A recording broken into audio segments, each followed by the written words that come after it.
memperlihatkan lalu dia yang sedang berdiri di tengah desa di kerajaan Alas bersama dengan Supu Ike, adik kandungnya yang menajak remaja, dan Puntuk, pengawal sekaligus pelayan lalu dia. Saat mereka sedang menikmati suasana desa, tersiar kabar tentang pernikahan Lala Jinis dengan Ran Pengantan di Kedatuan Seran. Setelah mendengar itu, lalu dia pun berhasrat ingin ngayo. Di tempat lain di Kedatuan Seran, terlihat Lala Jinis sedang berdiri di depan jendela. Lala Jinis melihat keluar sambil memikirkan tentang pernikahannya dengan Ran Pengantan yang tidak diinginkannya. Di dalam hati, Lala Jinis pun berucap, "Betapa batin ini sangat menderita, tiada daya memberontak pada kondisi dan keputusan yang sudah ditetapkan. Semoga bukanlah Ran Pengantan yang akan menjadi jodohku." Di sela itu dia meyakini bahwa doa orang yang teraniaya akan dikabulkan Tuhan. Di dalam perjalanan lalu dia dan Puntuk beserta rombongan sangat menikmati keindahan alam di sela perjalanan mereka menuju Kedatuan Seran. Sesampainya lalu dia di Kedatuan Seran, untuk pertama kalinya Lala Jinis dan lalu dia bertemu pandang. Ketampanan lalu dia benar-benar membakar kesadaran Lala Jinis sebagai calon istri Ran Pengantan. Dia lemas, tiada berselera menyaksikan berbagai pertandingan. Ingin rasanya ia segera dipeluk oleh lalu dia. Tapi apalah daya, dia wanita dalam lingkungan adat dan tradisi yang beku. Dan di seberang sana, lalu dia berbicara dalam hati. Sebelum akad nikah berlangsung, jodoh masih di tangan Tuhan. Namun terlintas di pikiran lalu dia tentang perkataan adiknya, Supu Ike. "Kak Dia, hati-hati saja di Seran. Gadis-gadis Seran terkenal cantik-cantik, apalagi Lala Jinis sang putri datu. Jangan sampai kakak juga terperdaya oleh mereka." Para pemuda dari daerah-daerah sekitar Seran semakin berdatangan beserta para pemuda dari Alas. Mereka pun bergabung bersama rombongan lalu dia dan mereka membuat kemah di sekitar Tiu Kalamung. Sorak-sorai mereka tak dapat dibendung sampai membising ke arena Kedatuan Seran dan terdengar oleh Ran Pengantan. Sepertinya ada 2 lokasi keramaian di Seran. Ran Pengantan pun memerintahkan penggawa Seli untuk mengecek. Penggawa, cepat cari tahu siapa yang sangat berisik di sana. Baik, Tuan. Sampailah penggawa Seli di Tiu Kalamung dan melakukan percakapan kepada rombongan tersebut. Mohon maaf saudara-saudara, Ran Pengantan memerintahkan saya untuk mengetahui siapa kalian dan mengapa kalian menimbulkan kegaduhan di daerah kami. Maafkan kami, penggawa. Kami dari Alas datang ngayo menyaksikan dan memeriahkan Kedatuan Seran yang berhalat mengawinkan Lala Jinis dengan Ran Pengantan. Tapi mengapa kalian segaduh ini? Maaf, penggawa. Itu sudah ciri kami orang Alas. Wujud keriangan dan kebahagiaan kami bisa datang ke Seran. Semuanya demi memeriahkan suasana. Kami selalu memainkan gong genang, bagiru, dan basaketa. Kami bermaksud baik. Baik menurut kalian, tidak baik menurut kami. Tapi orang-orang Seran banyak yang senang datang menonton kami latihan. Sambil berbalik pulang, penggawa Seli berucap, Siapa pemimpin kalian? Akan saya laporkan pada Ran Pengantan.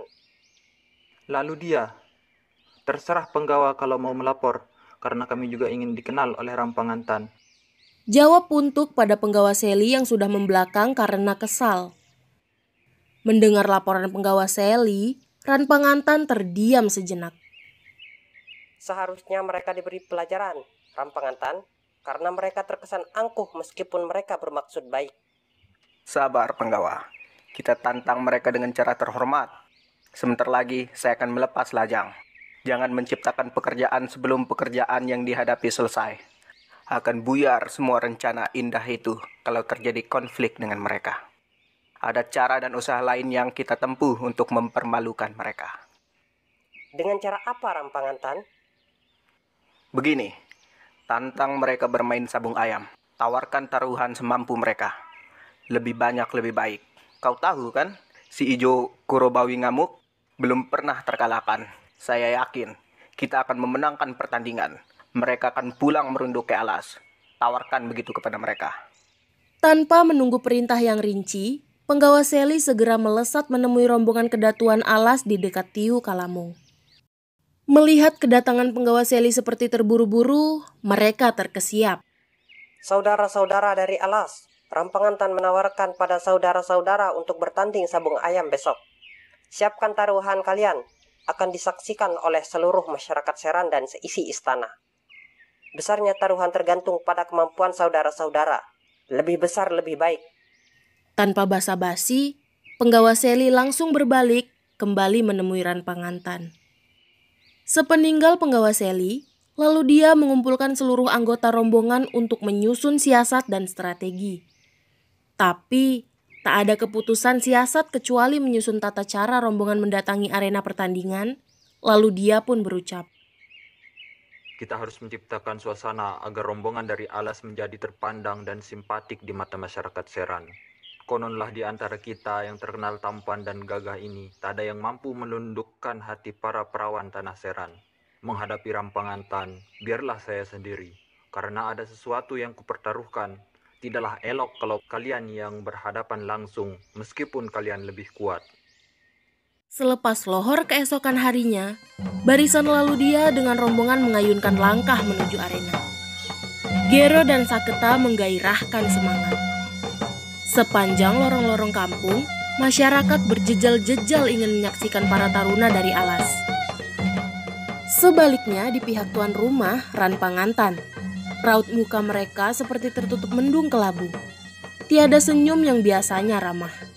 Muka mereka memancarkan dendam yang terbendung.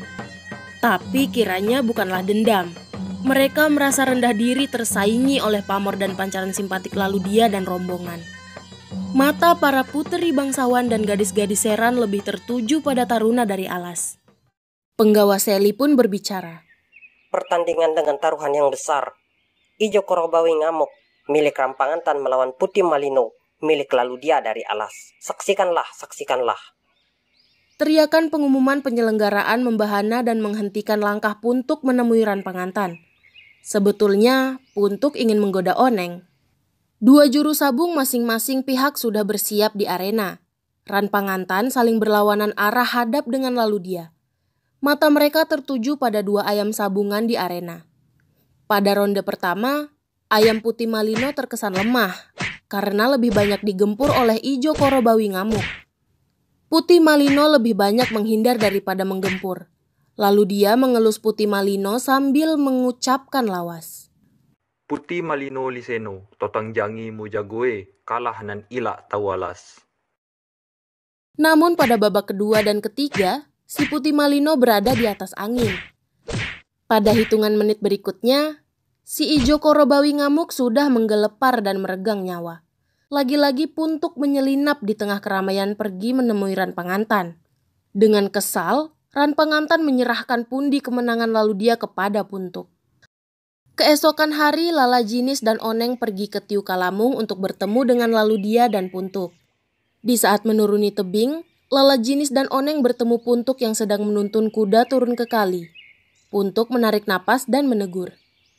Silahkan Lala, apakah hadiah kemarin masih kurang? Aduh Puntuk, justru kami datang menemui lalu dia untuk memberi hadiah. Silahkan, mohon maaf atas kelancanganku. Lalu dia sedang berada di gubuk, silahkan lewat sini. Puntuk langsung turun ke kali memandikan kuda. Setelah beberapa lama, lalu dia pun memanggil dan berbicara. Puntuk, jangan terlalu lama memandikan kuda, nanti kedinginan. Ya, saya sudah selesai. Puntuk pun masuk ke gubuk. Di dalam gubuk, lalu dia dan Lala Jinis saling mengurai isi hati. Oneng duduk agak menyudut menjadi saksi ikrar janji dua insan kasmaran. Nanti menjelang malam kita menjemput kedua mereka ini untuk bersama ke Alas. Di sisi lain Puntuk berbicara kepada Oneng sambil sedikit menyentil. Apa Oneng juga menerima saya? Setelah berbincang-bincang tentang rencana pertemuan di kediaman Lala Jinis kepada lalu dia, Oneng bergegas pamit bersama Lala Jinis. Hari sudah terik mendekati lohor. Sampai malam tiada senda gurau di antara mereka. Seperti mereka tenggelam dalam hayal yang beku. Menjelang tengah malam, mereka belum tidur. sementara lalu dia bersama Puntuk datang memenuhi janji. Dalam keheningan malam, rakyat Seran sudah terlelap karena kepayahan mengangkut kayu api dari gunung. Melalui batang sumpit yang panjang, Puntuk mengarahkan salah satu ujungnya ke jendela Lala Jinis di belakang istana. Pada ujung sebelahnya, bibir Puntuk membisikkan kehadiran mereka. Puntuk berdehem berkali-kali sebagai kode kehadirannya. Lala Jinis, lalu dia sudah di sini. Desis Puntuk lewat batang sumpit. Berkali-kali desis itu disampaikan oleh Puntuk, namun jendela dan pintu tiada terbuka. Larut malam begini, masih ada kuda yang meringkik, ya Oneng? Kami lalu dia dan Puntuk, bukan kuda. Kenapa kucing masih mengeong padahal tikus sudah masuk lubang? Apa harus kami dobrak pintu ini? Jangan Puntuk, malam ini kita pulang saja. Dengan sengaja mereka menghentakkan kaki ke tanah dan getarnya terasa dalam bilik Lala Jinis. Mereka pulang ke pemondokan. Esok paginya setelah mandi dan berkemas, lalu dia dan Puntuk menghapus kesal dengan menyumpit burung di sekitar kampung. Di dalam lapangan pusat keramaian kedatuan Seran, banyak anak-anak bermain layang-layang. Istana Lala Jinis berdekatan dengan lapangan. Nampak jelas sosok Lala Jinis dan Oneng asyik menonton anak-anak bermain layang-layang. Tanpa menyadari keberadaan dua sosok gadis di seberang lapangan, lalu dia bersama Puntuk asyik memilih burung yang mungkin dibidik di atas dahan. Sebaliknya, yang di beranda istana. Matanya mengikuti kemana lalu dia dan Puntuk berjalan, sampai pada suatu saat, lalu dia meniupkan sumpitnya, kena seekor burung. Balam yang besar melesat ke angkasa bersama anak sumpit lalu dia, lalu menukik jatuh ke tanah, tepat di hadapan Lala Jinis. Dari kejauhan lalu dia melihat atraksi itu, menjadi malu untuk memungut sendiri balam tersebut. Lalu dia meminta tolong seorang anak yang sedang bermain untuk pergi mengambil burung tersebut. Namun, Lala Jinis berkata pada anak tersebut, Sampaikan salam saya kepada tukang sumpit itu. Jangankan balam ini, penyumpit balam ini juga adalah milikku. Segera kembali ke sana.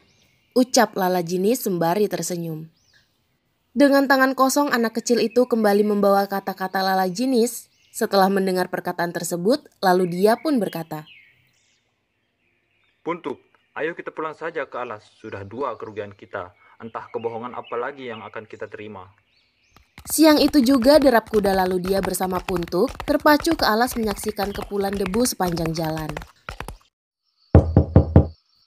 Ketukan pintu istana alas di malam buta menghentakkan Supu Ike dari tidurnya. Tanpa basa-basi pintu dibukakan karena dia tahu kalau kakaknya sedang kasmaran. Ketika Puntuk sibuk membuka pelana dan mengurus kuda, lalu dia langsung masuk kamar. Ketika sarapan pagi sudah siap, lalu dia masih di tempat tidur, tidak mau sarapan. Puntuk sarapan sendiri di dapur sambil menjelaskan apa dan bagaimana sebenarnya yang terjadi di Seran. Dengan nada sedih, Supu Ike bergumam sendiri. Sudah kuberitahukan sejak kakak mau berangkat, apa dan bagaimana sifat dan sikap gadis-gadis Seran. Andai kata uang kemenangan kakak dibawa pulang, bisa kita sedekahkan pada fakir miskin. Puntuk juga tidak berkata apa-apa, asyik menghabiskan jatah makanan yang ada. Sepertinya dia tahu kalau lalu dia tidak akan mau makan sampai nanti malam. Dua gadis dari jauh mampu menebus area alas sampai ke pintu istana di malam buta menjelang dini hari. Debu dan lumpur menerpa kaki dan pakaiannya. Mereka mengetuk pintu. Bukakan pintu, izinkan kami masuk. 2-3 kali suara mereka mengetuk pintu. Getaran suara menyetakkan lalu dia dan Puntuk. Mereka merasa kenal benar dengan suara itu, namun tidak ada yang beranjak mau membuka. Puntuk, kuda siapa yang menyepak pintu? Lalu dia berujar. Lalu membisikkan Puntuk jangan dulu membuka pintu. Saya Lala Jinis dan Oneng. Mohon dibukakan pintu. Bukan kuda, lalu dia. Aneh, Kucing siapa lagi yang mengeong? Tolong jangan ungkit itu lagi, Puntuk. Bukakan pintu, kami sudah menderita. Supu Ike tergerak membuka pintu. Naluri kewanitaannya tidak tega mendengar wanita yang memelas di balik pintu. Begitu pintu terbuka, dua sosok itu langsung ke kamar lalu dia. Supu Ike terdiam sebisu batu. Lala Jinis melesat lalu berlutut mencium jari tangan lalu dia yang tergolek di tempat tidur.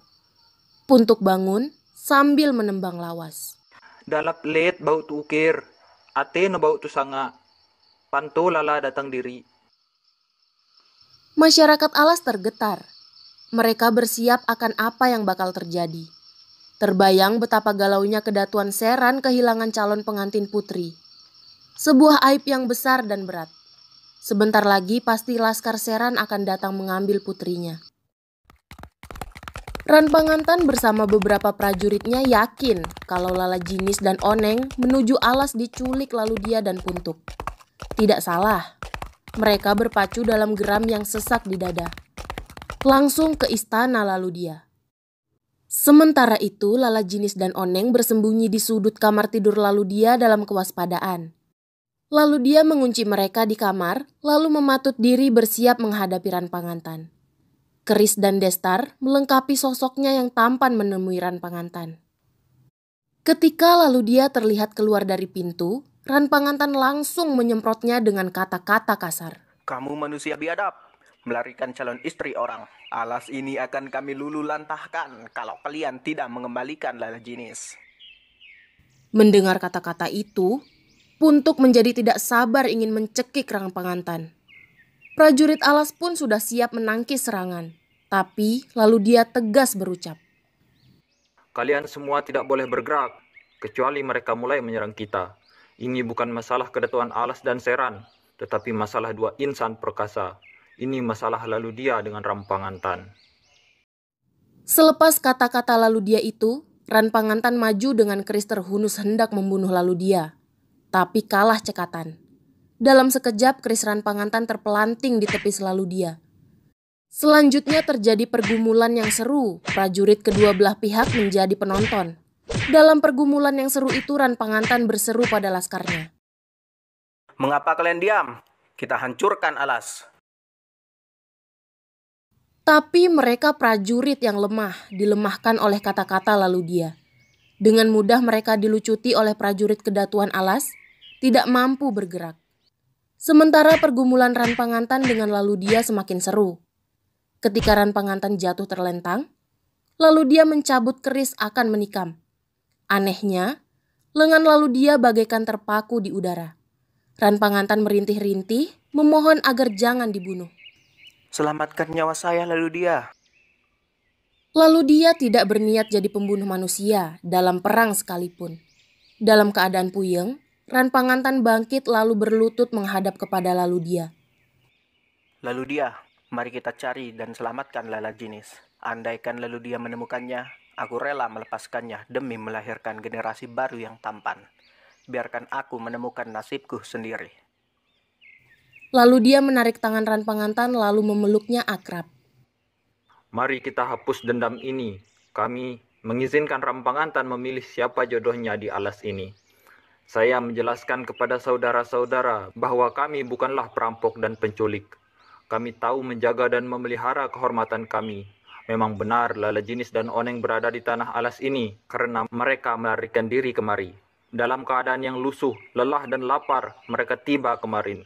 Kami mencintainya dan kami siap mengawininya.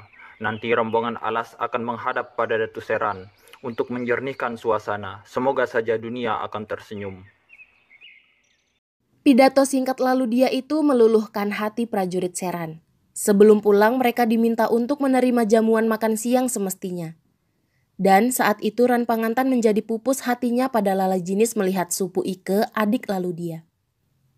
Tapi dia membatin sampai pada suatu saat yang tepat.